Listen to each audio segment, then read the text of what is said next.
Hi and welcome back to Classic MGB. Now, following several requests on the channel and some really useful information from several sources, we thought it was about time to delve into the story of the MGB in Australia. Before we start, I must thank Tom Axel, whose invaluable assistance has significantly helped the research into this one. Thank you, Tom. Incidentally, he's a keen MG enthusiast and has owned many MGs over the years, including this lovely MGB and an MGA that had pride of place at his son's wedding. As we know, the MGB is one of the most iconic British sports cars ever produced, celebrated for its timeless design, affordability and spirited driving experience. Whilst the bulk of MGB production took place at MG's historic Abingdon factory in the UK, a lesser known yet significant chapter of its history unfolded in Australia. From the mid-1960s to the early 1970s, the MGB was assembled in Australia, catering to a growing demand for British sports cars in the region. But why was this? Well, from the beginning of the 20th century, Australian federal governments pursued protectionist tariff policies to encourage the development of local industries and infrastructure. However, more favourable rates did apply for Commonwealth countries, especially the UK, until of course Britain joined the EEC, which was to become the EU, in 1973. However, following World War II, the federal government believed that another world war within 20 years was probable, and that the country's population and its industrial base needed to be enhanced to avoid an Asian invasion from the north. Populate or perish became the guiding political motto.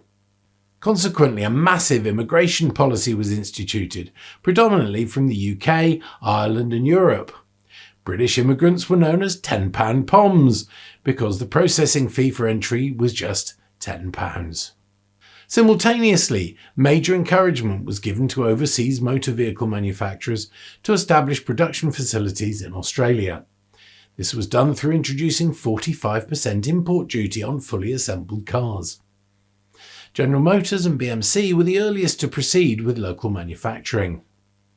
The MGB was assembled in Australia from 1963 to 1972, and in that time more than 9,000 cars were built. As with the MGA, the Mark I MGBs were constructed at Pressed Metal Corporation in Enfield, commencing in April 1963. At the time, the BMC plant at Zetland was fully occupied with the production of the Mini, and preparations were underway for the upcoming introduction of other front-wheel drive models like the Morris 1100 and later Austin 1800. Rather than establish full production facilities, MGBs were built from CKDs, or complete knockdown kits, shipped from Abingdon, which were then augmented with locally sourced components, including glass, batteries, trim materials, and electrical components such as Lucas distributors, manufactured in Australia. Though similar to their UK counterparts, Australian MGBs were available in some local body colours, including sky blue, Monza red, Nürburg white, Katoomba grey, and of course British racing green. An automatic option was introduced in Australia from 1969, although in common with most other markets, Australian buyers preferred their MGBs with manual gearboxes. Unlike British models, Australian assembled MGBs had Mark II, overdrive and automatic badges where applicable. The Australian version of the facelift model was assembled from April 1970 and reached the dealers in June. Unique to Australia, this series of the MGB was given the model description MGB-L. Despite its initial success, Australian production of the MGB faced increasing challenges by the late 1960s and early 1970s. The Australian government revised its import policies that required 85% local content for favourable tariff rates, and as local assembly costs increased, the financial viability of assembling British cars in Australia diminished. Additionally, Japanese manufacturers like Datsun and Toyota began offering strong competition with their own sports car models such as the Datsun 240Z, which provided better performance and reliability at competitive prices. By 1972, BMC Australia had merged into Leyland Australia, and the decision was made to cease local assembly of the MGB. From that point onwards, MGBs were imported fully built from the UK. Australian production officially ended in 1972, marking the close of a unique era in MG history. Today, Australian assembled MGBs remain a sought-after collector's item among enthusiasts. Their unique features and historical significance make them particularly appealing to classic car aficionados in Australia and beyond. Many of these vehicles are still on the road today, a testament to the durability and enduring appeal of the MGB.